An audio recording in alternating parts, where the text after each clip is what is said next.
وقتتون بخیر. امروز 12 بهمن سال 1400 همزمان میشیم با سالگرد پارادایم شیفت 57، یعنی سالگرد اتفاقی که 44 سال پیش منجر به حاکمیت و روایت جمهوری اسلامی شیعه اثناعشری بر بخشی از سرزمین ما شد. به همین خاطر امروز چرایی و چگونگی این داستان رو سعی میکنیم که بررسی کنیم. ما در دیبیت‌های پیشتر پیرامون پارادایم شیفت 57 آنچه که حاکمیت جمهوری اسلامی نظام سلطه جهانی سعی در انقلاب خواندنش مینامد چیست؟ چرا تمام کسانی که در کانون توجه هستند، چه به عنوان اپوزیسیون، چه به عنوان سران اپوزیسیون، چه به عنوان نخبگان، سعی و تلاش دارند که این پارادایم شیفت را انقلاب بنامند؟ ببینید، شاید ماها هیچ وقت نفهمیم که تأثیر تصمیمات گذرای ما برای نیل به اهداف مشخص قابل حساب میتواند در آینده تبعات فجیعی را به بار بیاورد. آگاه نیستیم. به همین خاطر غالبیت نظام سلطه این گونه کار می کند که مردمان را به طرف نتایج مشخص سوق میده و هدایت می کند و این گونه مردم با مخدوش کردن حافظه تاریخیشان و از آنجایی که مطالبه گری نخواهند داشت و نهادهای مطالبه گر نخواهند داشت، فراموش میکنند تصمیمی را که به نام آنها گرفته شد چه تبعاتی داشت. 44 سال بعد از پارادایم شیفت 57 ما امروز جامعه‌ای را تحت سلطه دولت یهود ایرانی با روایت جمهوری اسلامی مشاهده میکنیم. جامعه‌ای در پرتگاه از هم فروپاشیدگی اجتماعی، سیاسی و اقتصادی. برای ورود به این بحث ما از گزارشی از این سیاحان و از این کسانی که برای ما قصد تاریخ سازی داشته‌اند میخوانم تا ما پی به حقایقی ببریم. آقای کنت دوگوینو در کتاب 3 سال در آسیای خود که در اواسط قرن 19 نوشته اند و گویا سفری به این سرزمین ما کرده اند به نام سفیر فرانسه، در تکه‌ای از این کتاب خود میگوید دولت ایران، یعنی در زمان ناصرالدین شاه قاجار، دولت ایران به مفهوم واقعی وجود ندارد و فرد در این کشور همه چیز است. در حالی که افراد اعتنا و باکی از دولت ندارند، دولت چه میتواند باشد؟ مردم ایران از هر جهت شباهت به اهالی روم دارند که از هر حکومتی روی کار آمد اعم از خوب یا بد، چپاولگر یا با حسن نیت نفرت داشت و از آن راضی نبود. مردم ایران از وفاداری سیاسی ناتوان هستند، اما از عشق به میهن سرشارند. عملاً هیچ دستگاه اداری وجود ندارد و اگر هم باشد بسیار ضعیف است. اگر از نظم و انضباط شهری بگذاریم، سایر تشکیلات و ادارات دولتی ایران چیزی جز اسم بی مسما نیست. زیرا دستگاه دولتی وقتی وجود دارد که دولت درآمد داشته باشد و بتواند مالیات وصول کند. طبقه مالیات دهنده به قدری در پرداخت مالیات سوء نیت به خرج می دهند که چیزی عاید خزانه دولت نمی شود. گاهی مودیان مأمور دولت را کتک می زنند و از خود می رانند. حاکم شهر نیز با اینکه شاهد ماجراست کاری از دستش ساخته نیست، زیرا سرباز و مهمات ندارد. به هر حال مایل به کار بردن زور و خونریزی نیست. خب حاکم شهری که نه زور داره، نه سرباز داره، نه مهمات داره، حاکم کجاست؟ چگونه این حاکمیت را به دست آورده؟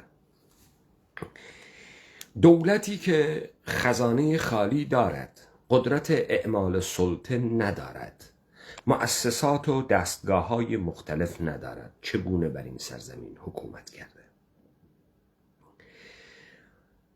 با طرح این مسئله ما ورود می‌کنیم به داستانی به نام دولت. اینی که چرا 57 یک پارادایم شیفت است و به چه درد خورد و ارباب آمریکایی غربی و سیستم جودو کریستیانیتی چرا در این سرزمین این اعمال رو رقم زده. ببینید، بر همگان پوشیده نیست که تمام این تاریخ جعلیات است، چون تو نمیتوانی ادعای حاکمیتی بکنی که توان سلطه‌گری و اقتدار سیاسی نداری. پس بر کی سلطه کرده ای؟ پس بر کی حکومت رانی میکنی؟ وقتی شما این تاریخ رو قبول میکنی و به عنوان یک نخبه یا روشنفکر میخواهی در این حوزه کار بکنی، به تضادهای عمیقی برمیخوری که این تضاد در شخصی مثل آقای آرامش دوستدار اینگونه متبلور میشود. در کتاب امتناع تفکر در فرهنگ دینی، تا اون نتیجه بگیرد از صبح طلوع دولت هخامنشی دینی تا جمهوری اسلامی، مردمان ایران مردمان دین خویی بودند. به همین خاطر ایرانیت که ملیت باشد و مورد تهدید و هجمه عرب و اسلام قرار گرفته باشد، زمانی این اسلامیت دشمن ایران خواهد بود که ایران و ایرانیت یک چیزی باشد، مبنایی برای زندگی اجتماعی، سیاسی و دولتی باشد، بر اساس نرم‌ها، شیوه عمل، سنت، اصول و قواعد خود. و اینجا اسلام با ورود اصول و قواعد خود، با ادعای اینکه خداوندی خارج از زمان و مکان انسان دستوراتی را فرستاده است، این ادیان یهودی، این 10 فرمان موسی، و اوست که به ما میگوید راه رستگاری چگونه است و ما برای رستگار شدن در این دنیا و در آخرت بایستی تبعیت بکنیم از شرایع و دستوراتی که ایشان فرستاده است. خب اینجا اسلام به عنوان نظم دهنده، سلطه کننده، تنظیم کننده روابط به نام شریعت در تضاد است احیانا با ایرانیتی که تو نمیتوانی گزارش بدهی که کدام اصول، کدام قوانین را داشت. حالا چگونه این دو با هم ممزوج میشن؟ یک قانون زندگی، حکومت و قدرت بر مردمانی که نوع زندگیشان، نوع روابطشان، نوع جهانشان متفاوت است با این قوانین. تو این رو با هم ممزوج میکنی و یک یگانگی ازش استخراج میکنی به نام ایران اسلامی. شما وقتی تمام روابطت از صبح بیداری و به دنیا آمدنت تا لحظه مرگت، تا ارتباطات اجتماعی، ارتباطات اقتصادی و بازرگانیت رو مرجعی خارج از زمان و مکان برای تو تنظیم کرده است، چه چیز تو دیگر ایرانی است؟ چه چیز تو میتواند ایرانی باشد؟ زیرا در اینجاست که کسی مثل دوستدار هم به تناقض برمیخوره، چون دوستدار با یک متن به نام متن تاریخ ایرانی روبروست و ناچار این رو قبول بکنه و بر اساس این متن صحبت میکنه که مردمان سرزمین ما دیرخوان. چون تو نمیتونی این تعارض رو با هم یگانه بکنی و بگی ایرانیت یک هستی جداگانه است و از درون خود برنخواسته است، و این حیرانیت حفظ می شود با اسلامیت، با تلفیقی که در اسلامیت می کند. خب اگر این گونه نیست، کارکرد این تاریخ چیست؟ اگر این گونه نبوده و مردمان سرزمین ما در حافظه تاریخی نچندان دور خود و تا امروز هم تأسی نمی کنند از قوانینی که به نام قانون اساسی به خورد این مردم داده شده و حاکمیت سعی میکنه با ابزارهای تکنولوژیک، قدرت مالی، مس میدیا، جمعیت سازی، نخبه سازی در پوزیشن صدای خودش رو بلند نشان بده تحت نام روشنفکران ایران خواه، ایران دوست، شیعه باز، شیعه دوست. چه هدفی رو تعقیب میکنند؟ چه چیزی را تعقیب میکنند؟ اگر ما تا اینجا این مطالب رو دریافت میکنیم، میرسیم به داستانهایی که منجر به انقلاب مشروطه میشود، بعد منجر به پارادایم شیفت 57 میشود. هم انقلاب مشروطه، هم پارادایم شیفت 57، تمام اینها برنامه ریزی شده است. شما وقتی میخواهی بر مردمی سلطه بکنی، نمیتوانی خارج از اون مردم، خارج از سنتهای اون مردم، برای اون مردم قانون گذاری بکنی و اونها رو وادار به اطاعت از قانون بکنی، در زمانی که تو دستگاه های تکنولوژیک نداری، لوجستیک نداری، تدارکات نداری، دستگاه های سرکوب نداری. این روند رو شما در تثبیت قدرت دولت های اروپایی و مطلق اروپایی میبینید. یکی از این روندها اختراع خط آهنه، مرکز قرار دادن محل فرماندهی. تمام راه ها بایستی به روم ختم بشه، تمام راه ها بایستی به پاریس، به لندن ختم بشه و شما به یمن راهن میتوانید به دور افتاده ترین نقاط تحت ساورنتی آن دولتی که داری درست میکنی دسترسی پیدا بکنی. اینجاست که شما شروع به یک دستسازی میکنی، همگون سازی میکنی. اینجاست که شما زبانی را بر مردمی تحمیل میکنی. اینجاست که شما قانونی را بر مردمی تحمیل میکنی. اینجاست که شما اسم فامیلی به مردم تحمیل میکنی، سازمان ثبت احوال رو به مردم تحمیل میکنی، برای اینکه مردم برای تو قابل شناسایی، قابل سلطه و قابل تعقیب باشند. اینجاست که شما مژرمنت ها و سنجه های اندازه گیری رو عوض میکنی. در اروپا در تاریخ نچندان دور 250 ساله اتفاقی که در سرزمین ما هم میفته همینه.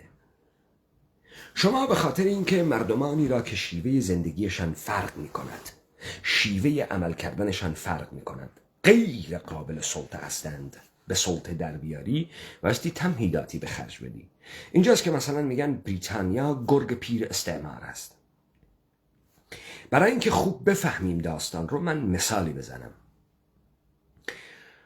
ما میدونیم قدرت‌های استعمارگر اروپایی قاره آمریکا را کشف کردن.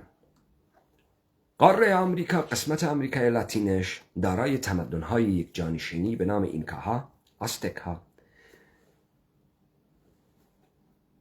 و مایاها بود. اینها تمدن‌های یک جانشینی ذرت بودند، پادشاهانی داشتند، ذخایر و خزانه داشتند و مردمانی استثمار پذیر تحت سلطه پادشاهان خود. اسپانیایی ها کشف کردند با به دام انداختن پادشاه می شود ما بقیه مردم را تسلیم کرد و بر اونها سلطه کرد. به همین خاطر با یک نیروی بسیار کم توانستند تمام آمریکای لاتین رو به فرمان خود در بیارن. اما این اتفاق برای بریتانیایی ها نیفتاد. سرخپوست های آمریکای شمالی غیر قابل سلطه بودند، استثمار ناپذیر بودند. چرا؟ چون یک، ساختار هرمی نداشتند، ساختار سلسله مراتبی پادشاهی نداشتند. دو، مردمان نیمه کوچی بودند. به همین خاطر مردمانی نبودند غیر قابل استثمار. جهانشان، نرمهاشان، اصولشان، قواعدشان و شیوه عملشان در راستای استثمار بودگی و انقیاد نبود. به همین خاطر بریتانیا مردمانی را از اروپا کوچ داد به آمریکا. ما دو شیوه مختلف از استثمار را میبینیم و استعمار را میبینیم. اسپانیایی ها نتوانستند، انگلیس ها نتوانستند کاری رو که اسپانیایی ها کردند بکنند. به همین خاطر به لطایف الحیل پناه آوردند. مردمانی را تشویق به کوچ کردند. مردمانی را که تحت ظلم جورج اول پادشاه بریتانیا بودند، تحت نام پیورینتن ها که فرقه مذهبی بودند رو که خودشون باعث مخل شدن زندگیشون شده بودند، به کوچ واداشتن به ایالات متحده آمریکا. اینجاست که اولین چیزی که میگویند ختم به انقلاب آمریکا شد، پیمان میفلاور است که توسط همین پیورینتن ها که تعدادشون 101 نفر بود به دولت بریتانیا تحمیل شد. خب اگه ما این روند تاریخی را میشناسیم، بایستی بدانیم اصرار در چیزی به نام انقلاب مشروطه و چیزی به نام انقلاب 57 در چیست؟ چه اصراری در این هست؟ وقتی کندوگوینو در اواسط قرن 19 از یک حکومت سست بی‌بنیاد به نام قاجاریه حرف میزنه، به این معناست که این حکومت را تازه ساخته اند. همزمان با عثمانی، همزمان با ایلسازی، دولسازی و همزمان با آوردن تکایا و خانقاها و آغاز نفوذ دین اسلام در سرزمین ما، نه به صورت شریعتی بلکه به صورت عرفانی از طریق تکایا و خانقاهای فرق مختلف که سرمنشأ تمام شیوخ اینها به کمپانی هند شرقی برمیگردد. چگونه بریتانیا با یک کشور 20 میلیونی جهان را بلعید، چگونه بریتانیا هندی ها را از هندوستان به ماداگاسکار و آفریقا و کنیا و اوگاندا و جزایر کرائیب و ما بقیه نقاط دنیا کوچاند در 300 سال گذشته. سرزمین ما که در همسایگی با هندوستان بود توسط هندی ها و هندی های کوچ داده شده اشغال نشد. چطور بریتانیا این واحد رو نبایستی تبدیل میکرد به بازار خود، نبایستی تبدیل میکرد به مراکز جولان خود و اون رو هم شکل بده مثل ما بقیه کشورهایی که ساخت در این دنیا. تمام کشورهای جهان امروز بر ساخته دوران استعمارند. تمام قاره آفریقا، تمام قاره آمریکا اقیانوسیه. پس ما به یک جریان برمیخوریم. آنچه که باعث قدرت ما بود، آنچه که در طول تاریخ تمدن ما را ساخته بود، آنچه که ممکن کرده بود زندگی ما را در کنار همدیگر تا ما جهانی داشته باشیم و تمدنی داشته باشیم، نه سلطه هیچ گردن کشی بود، بلکه شیوه زندگی بود که ما طراحی کرده بودیم، شیوه زندگی بود که ما در طول حیات تاریخی و اجتماعی خود به او دست یافته بودیم. یعنی شیوه زندگی که ما شیوه زندگی کردی نامیدیم، یعنی قوانین، قواعد، اصول و شیوه عملی به نام سنت که توانسته بود ما را در عین آزادی، در عین داشتن مالکیت، در کنار هم به یک صلح و آرامش و یک تمدن شکوفا برساند. خب شما چطوری برای مردمانی که از اصولشان آزادی است، آزادی محض غیر قابل معامله، غیر قابل چشم پوشی، مالکیت غیر قابل تعرض، تبدیل میکنید به انسانهای سلطه پذیری که تمام قدرت و تراب تو تفویض میکنند با آلوده کردن این مردم؟ شما مردمان ما را طی 300 سال گذشته با تکایا و خانقا، نه از طریق شریعت بلکه از طریق طریقت و حقیقت، عرفان با اسلام آشنا می کنید. همزمان با این شروع به ساختن ساختار دولتی می کنید، چه در عثمانی چه در قاجاریه. دولت‌های ضعیف با شهرسازی هایی که اساس این شهرسازی ها یهودیان، ارامنه، گرجی ها و آسوری ها هستند و بعد هندی ها. اینجا همینجایی که کندگوبینو داره گزارش میده سرآغاز ساختن این هاست. چندین 10 سال از این اتفاقات داره میفته. به همین خاطر شما از اوایل قرن 19 در سرزمین ما شاهد ظهور مولانا خالد نقشبندی، کارمند هند شرقی هستی که با پرورشی که در هندوستان داده می شود به سرزمین ما ورود می کند و 400 بارگاه طریقتی قادریه و نقشبندیه می سازد. مولانا خالد نقشبندی در 1820. همزمان با این سید براک آقا سید حیدر حیدری در همان دوران در فرقه اهل حقیه با شاخه خاموشیه ظهور می کند. در همین زمان علی محمد باب فرقه بابیه را می سازد و در همین زمان در امتداد فرقه بابیه بهاءالله پیغمبر ایرانی ظهور می کند. همزمان با این خب ما اگر این رو بپذیریم وقت میرسیم به این که قانونگذاری چه اهمیتی دارد. این قانون است که زندگی انسانها را در کنار همدیگر ممکن می کند. قوانین نانوشته که ما به اونها ناموس می گفتیم و بعد در روند تکامل زبانی ما آمدیم این قوانین را به زبان آوردیم. لذا دانایانی در این سرزمین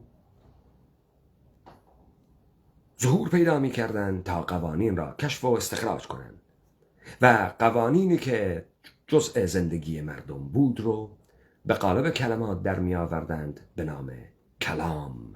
به اونها کلام می گفتند و این حوزه بسیار گسترده‌ای رو از حوزه تمدن کردوار در بر می گرفت، از کنارهای دریای مدیترانه و دریای سیاه تا کنارهای دریای عمان،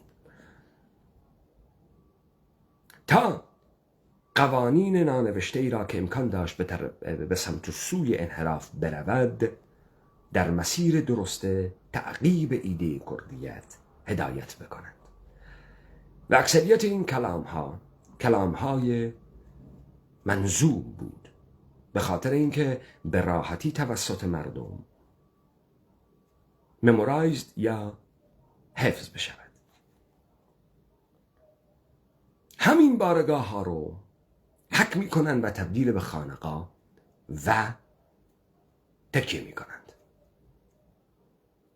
و همزمان با این پاشاها و دوله ها می سازند که شهرسازی ها می کنند. من جمله شهر سلیمانیه رو ابراهیم پاشا می سازد. من جمله شهر سنندج رو خاندان آصف یهودی اصفهانی می سازند در 200 سال گذشته. دوله های جدید و تأسیسی که هر کدام رو در جاهایی مأمور ساختن شهر می کنند. این تهران، این اصفهان.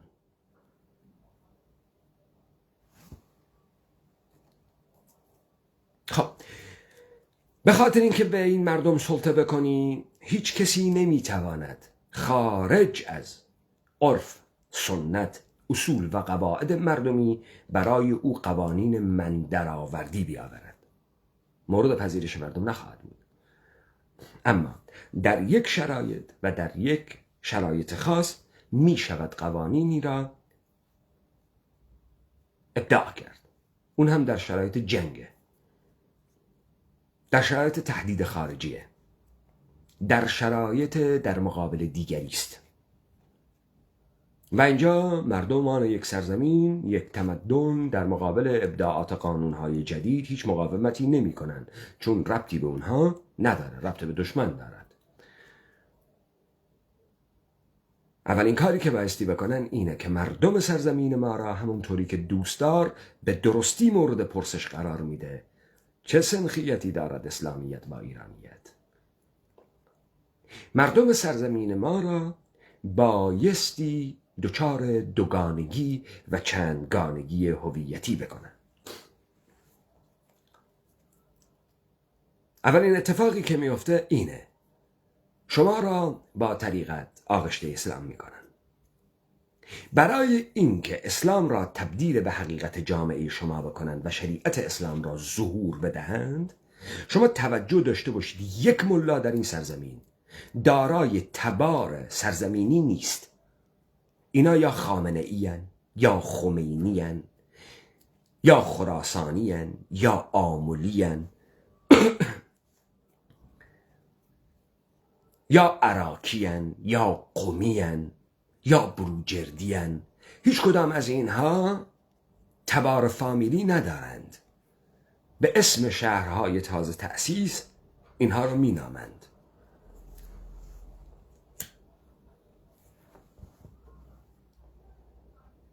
خب شما احتیاج داری که برای این مردم یک حافظه تاریخی بسازی، لذا جعل میکنی از چیزی به نام انقلاب مشروطه. ببینید مردمانی که با قواعد خود داره زندگی میکنه، با اصول خود داره زندگی میکنه، یک تمدن رو توانسته بسازه. شما نمیتونی بیای براش قانونی بسازی که برش با قانون خارجی حکومت بکنی. قانونتون رو نمیپذیره، با هیچ دستگاه سرکوبی هم نمیپذیره. چگونه است مردم ایران قوانین بلژیکی و قوانین فرانسوی را میپذیرد؟ تا در اونجا به نام قانون اساسی شرع اسلام رو هم دخالت بدند و بگند که شرع جزء سنت مردمان سرزمین ماست. وقت سنت مردمان سرزمین ما چه می شود؟ به یک مسئله فربه به نام شرع اسلام، اون هم شرع شیعه اثناعشری تبدیل می شود.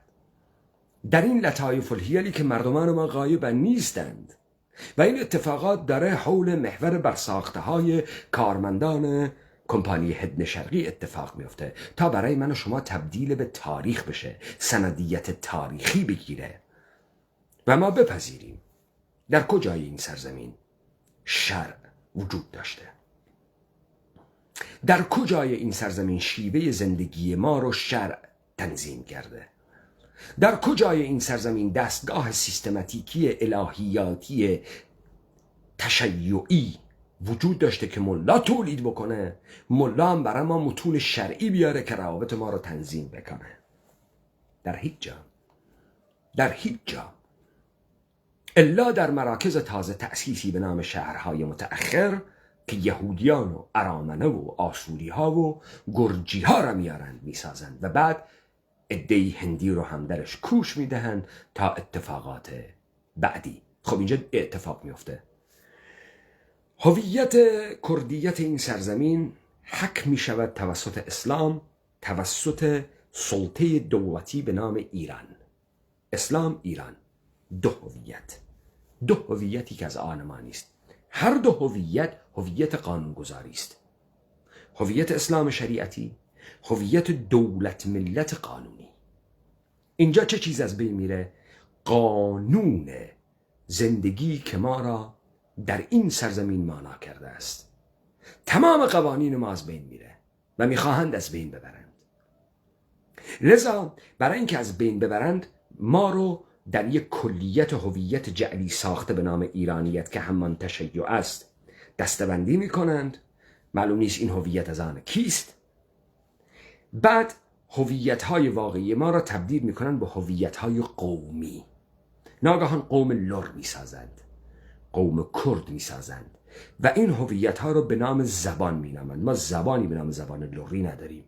یکی بیاد ادعا بکنه بگه یک زبان اسمش زبان لریه. خرم‌آبادی، دشمنزیاری، بختیاری، کدامشان زبان لریه؟ زبان کردی، کدامشان زبان کردیه؟ جافی، کرمانجی، اورامی، کلوری،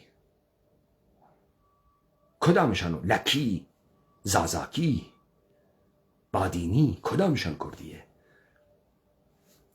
مکریانی. اینجا ما ها میشیم صاحب 3 هویت جعلی. هیچ کدامش ما نیستیم. هویت ما چیست؟ هویت ما آن چیزی است که اساس زندگی اجتماعی، اقتصادی و سیاسی ما را میسازد. یعنی چه؟ یعنی روند تاریخی زندگی که اصول ما را میسازد، قواعد ما را میسازد، سنت ما را میسازد، که منجر میشه به حاکمیتی که نه حاکمیت سلطه پادشاهی است، یک مقتدر حرم نشین نماینده خدا بر سر این سرزمین، بلکه هویت کسانی که سادتاً دانایانی که استخراج میکنند اصول، قواعد و قوانین را از شیوه زندگی مردم و به صورت کلام صادر میکنند. اینجاست که شما این حوزه تمدنی دارای این داستان میشه. همین رو از درون حک میکنن، به یه چیز ساختگی به نام انقلاب مشروطیت میرسند. خب در انقلاب مشروطیت چه چیز را اثبات میکنند؟ این را اثبات میکنند که تو با قوانین دیگری آورده بر مردمان این سرزمین میخوای سلطه بکنی. یعنی اسلام و شرع اسلام، قوانین اروپایی ها، این در تضاد و تعارض با تمامی مردمان این سرزمین است، الا مشتی یهودی در این شهرهای متأخر. حالا دوران حاکمیت پهلوی را میسازی به نام دولت مدرن، به یمن کشف تکنولوژی های جدید، به یمن لوجستیک و ترابری، به یمن تغییرات عظیمی که صورت میگیرد، میتوانی سلطه را عمیق تر بکنی. به همین خاطر دولت ملت مدرن میسازی.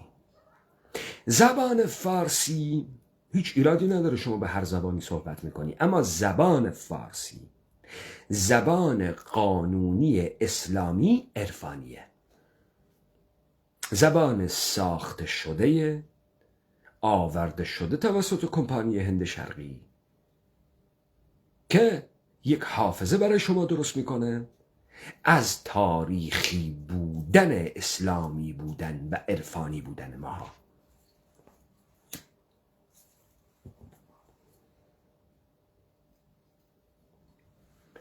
حاکمیت پهلوی سعی در یک دست سازی میکنه، برای ما شناسنامه درست میکنه، تمامی قدرت‌های منطقه‌ای و متأخری رو که ساخته بودند رو بایستی جمع بکنه، از بین ببره. لذا درگیری ها شروع میشه، آموزش و پرورش یک دست میاره، اسم فامیلی میسازه تا تو قابل شناسایی و قابل تعقیب باشی. همین اتفاق رو هم در عراق برساخته، در ترکیه برساخته و در سوریه برساخته رقم میزنند. جمعیت کثیری را به مراکز برساخته کوچ میدن. حالا چه از مردمان این سرزمین، چه کوچی ها یا کوچ داده شده های هندی، یهودی، ارمنی و گرجی، تا اساس و ریخت این سرزمین را بر هم بریزند. اینه که شما به روند مختلفی از کوچ دادن، اضمحلال کردن در زمان پهلوی روبرو میشی تا انقلاب اصلاحات ارضی، به قولی انقلاب تحمیلی آمریکا. آمریکا میگه انقلاب بکن، اگر دخالت نکنی انقلاب دهقانی میشه در ایران، بعد سلطه کمونیسم اینجا زیاد میشه. کمونیسم، سرمایه داری، دنبال نظام انقیاد سلطه جهانی هستند. دو منبع و منشأ قانونگذاری هستند که انسانها را منقاد می کند. دو منشأ قانونگذاری هستند که ما را از خوی خود، از سرشت خود دور می کنند. بالاخره شما یا یک حوزه تمدنی داری که متفاوتی با دیگران، یا با دیگران هیچ تفاوتی نداری. این تفاوت در شیوه زندگی شماست. در خصلت شماست، در اون کدهای تاریخی است که در وجود شما قرار داره. لذا من آنقدر زبان یک بلوچ را میفهمم که زبان یک مازنی را. نه چون که من فارسی میتونم صحبت کنم، نه، من یک مازنی را یا یک گیلک را که ببینم میتونم تشخیص بدم و پیش بینی بکنم رفتارش رو. البته قبلا، نه این هیولاهایی که جمهوری اسلامی ساخته، نه، قبلا میتونستم تشخیص بدم چون زبان تمدنیش رو میشناختم، چون از دل همان تمدن آمده بودم که اشتراکات سنتی داشت، اصول نوشته و نانوشته داشت و ما میدونستیم چگونه با هم معامله بکنیم، ارتباطات داشته باشیم، چگونه زندگی را طرح‌ریزی بکنیم. به همین خاطر تا این دقیقه هیچ کدام از این دولت‌های قانونی نتوانستند بخش عظیمی از قانون‌های خود را بر مردمان ما تحمیل بکنند. حالا برمیگردیم به قانون. میگویند که انقلاب مشروطه قانون آورد. وقتی میگه که اصول قانون اساسی، یعنی اصول ما مردمان این سرزمین. کدام یک از اصول قانون اساسی مشروطه و قانون اساسی جمهوری اسلامی اصول مردمان سرزمین ماست؟ دین رسمی کشور اسلام است علی آباد با مذهب تشیع. این اصل سرزمین ماست، این اصل رفتاری ما بوده، این گونه بوده. کسی میتونه این رو گزارش بده؟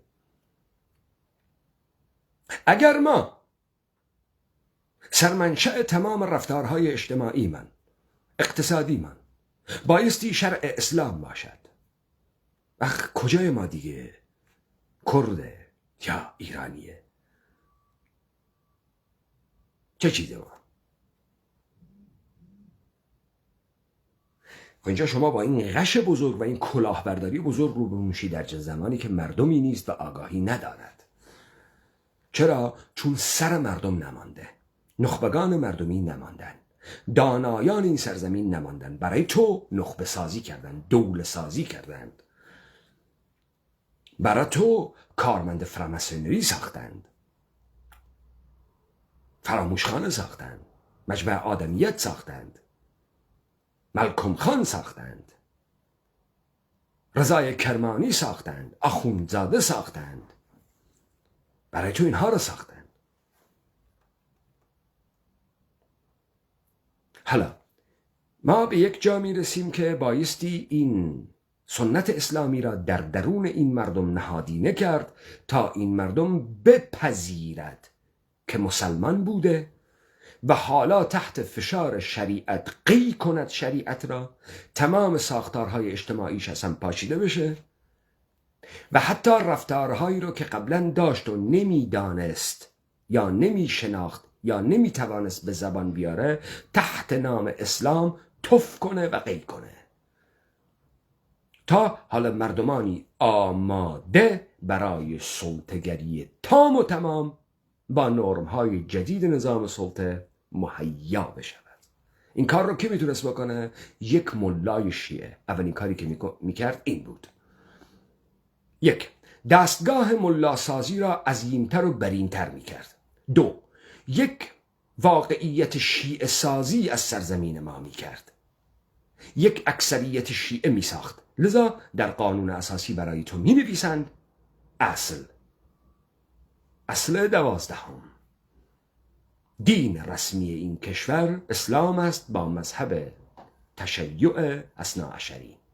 در زمانی که از همین لاطائلات یهود ساخته، فضل الله نوری دلیل مخالفتش با مشروطیت اقلیت بودگی شیعه است. کاری به این ندارم که امروز در این شهرهای بی‌قباره مردمانی چاپلوس هزار چهره بی‌هویت ساختند که یکی از این کارهایی که میتونن باش نون بخورن، رانتی بگیرند، خودی بفروشند، شیعه بازیه و به یمن ساختن مراسم و مناسک سفره ابوالفرز و بیبی چهارشنبه و بیبی سه‌شنبه و بیبی هفت‌شنبه و اینها، سفره ابوالفرز و سفره حضرت عباس و تاسوعا و عاشورا و مراسم و مناسک سازی، یه عده رو شیعه کردن. خب خمینی را بایستی می آوردند تا تو از حقیقت واقعی خودت که قوانینت باشه که تو رو متمایز میکنه با بقیه و تو غیر قابل سلطه هستی، تو رو سلطه پذیر بکنه، تو رو عبد بکنه، درونی بکنه، تسلیم پذیر بکنه، بنده بکنه، تا بعد از اینکه از این مسیر آورد بیا به عنوان منجیم تحت نام قوانین حقوق بشر، اون وقت قوانین تسلیم بودگی نظام سلطه را به خورد تو بده به عنوان التماس تو و مبارزه تو در راستای عبودیت، بردگی و بندگی. به همین خاطر پارادایم شیفت 57 رو برای تو میسازن. همه اصرار میکنن که این انقلاب بود. چرا میگن این انقلاب بود؟ کسی نمیگه که فاوند این بسیج عمومی را از مردم کی کرد؟ همزبان با این دستگاه سرکوب شاه را چه چیز از کار انداخت؟ کسی نمیگه. چرا به این میگن انقلاب؟ به خاطر اینکه وقتی شما بعد تحت نام انقلاب میای قانون سازی میکنی، اصول درست میکنی و میگی دین این سرزمین اسلام است علی الآباد، کسی مخالفت نمیکنه، میگه این انقلابی بود که مردم خواستن، متن خواستن این انقلاب هم اسلام بود. حالا این میشه چی؟ این میشه واقعیت سرزمین ما که سرزمین ما سرزمینی اسلامی است. پس دیگه این ایرانیتش کجاست؟ حالا آنچه که ما واقعیت میدامیم یعنی کردیت، این کردیتش کجاست؟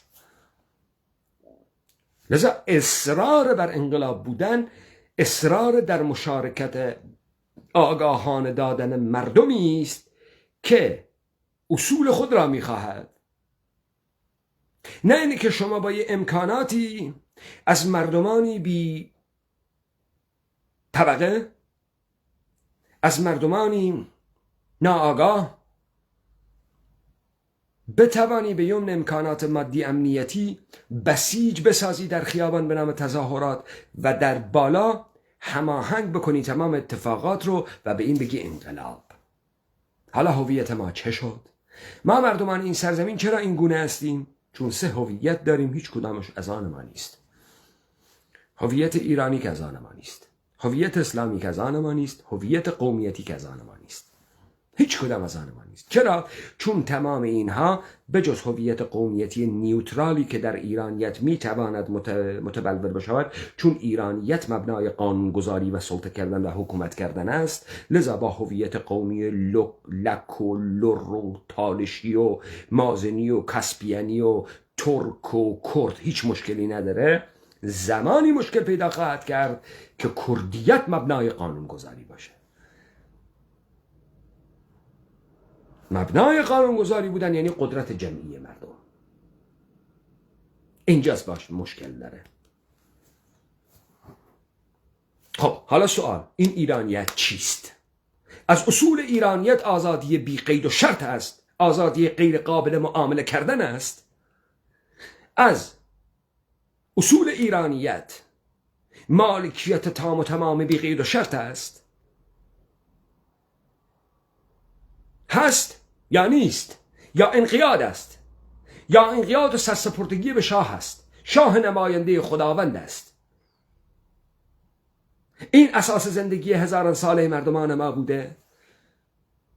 یک پادشاه ظالم با سربازهاش ما را رعیت کرده و ما معنی پیدا کردیم.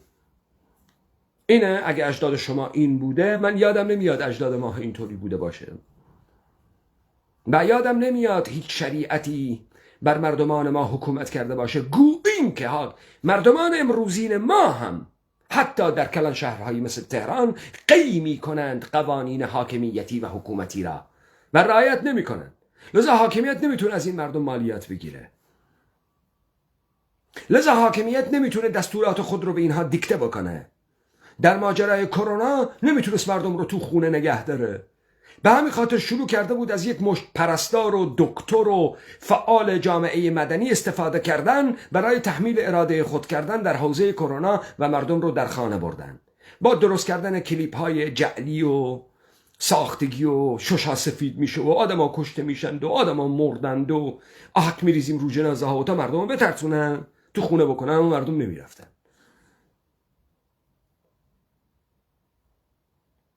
57 برای این بود که به تو هویت اسلامی بدن تا تو فکر کنی تو هیچ سنتی به جز سنت اسلامی نداشتی. حالا که این سنت اسلامی رو میخوای تف کنی، میفتی در دام سنت کی؟ سنت جودو کریستیانیتی، نظام انقیاد جهانی سلطه بر اساس دموکراسی و حقوق بشر. بازم اینها قوانین مردمان ما نیست. به همین خاطر مردمان ما همه چیز رو از دست دادن. پیوندهای اجتماعیتون رو از دست دادید. احساس تنهایی میکنید. هیچ چیزی بهتون حال نمیده تو زندگی. زندگیتون معنا نداره. دارید سکدو میزنید صبح تا شب.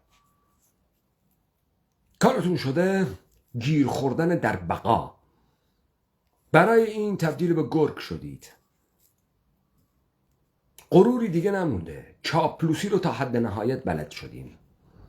دزدی برامون هیچ ایرادی نداره.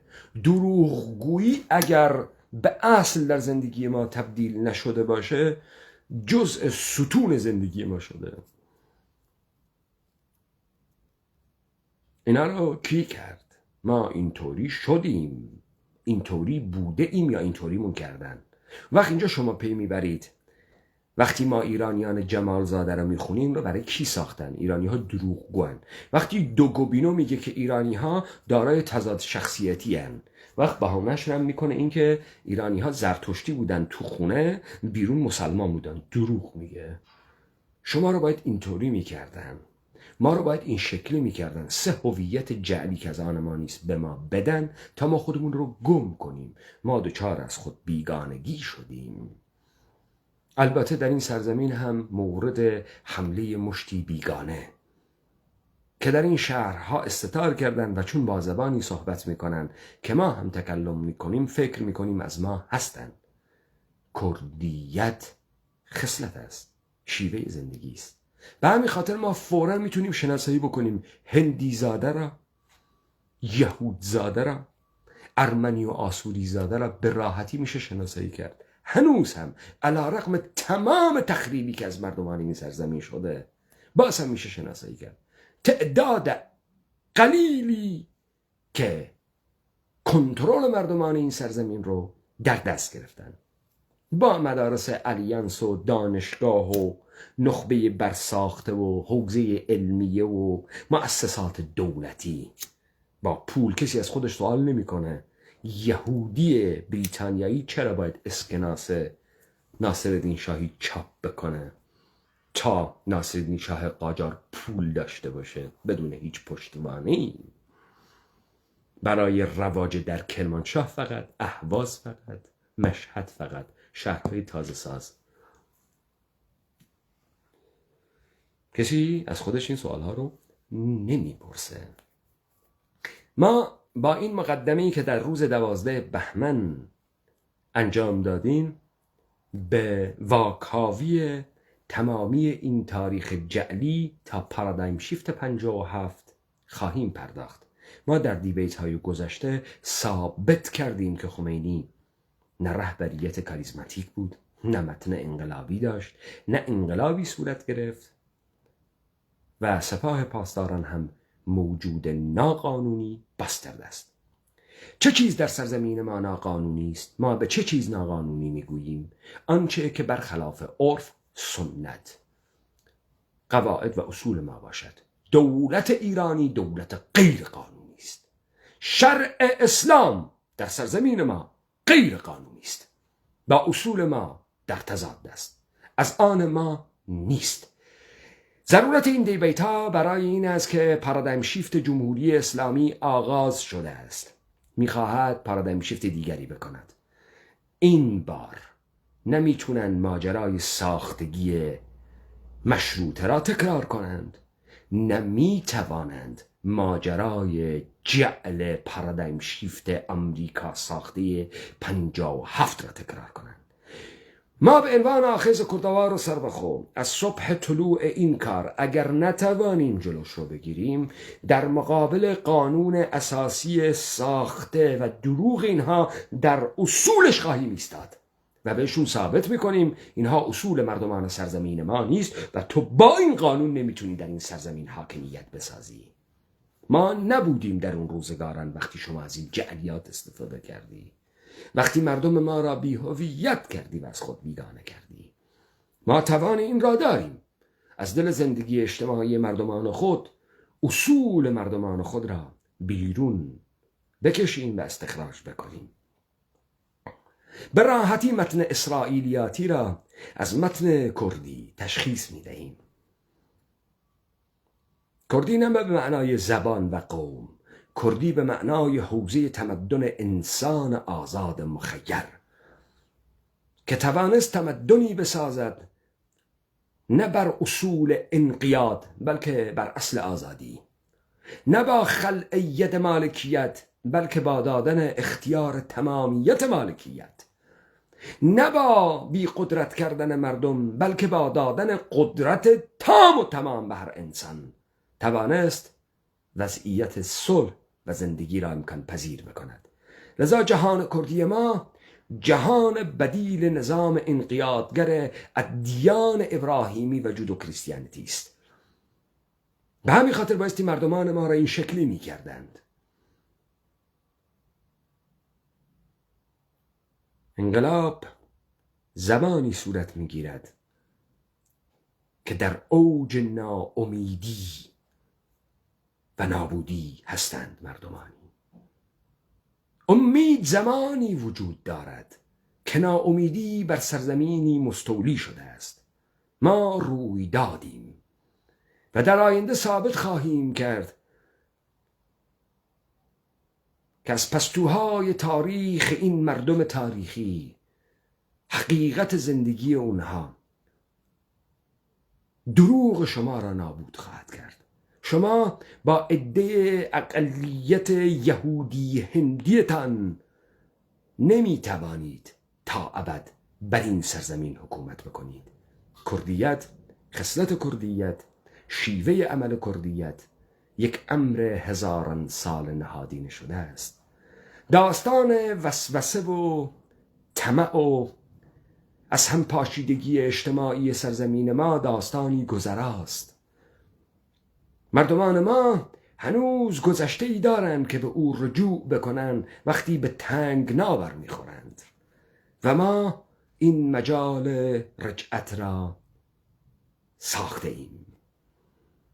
به همین خاطر تداوم ما در این حوزه نابودی شما را رقم خواهد زد. شما دروغ را بر سرزمین ما مستولی کردی.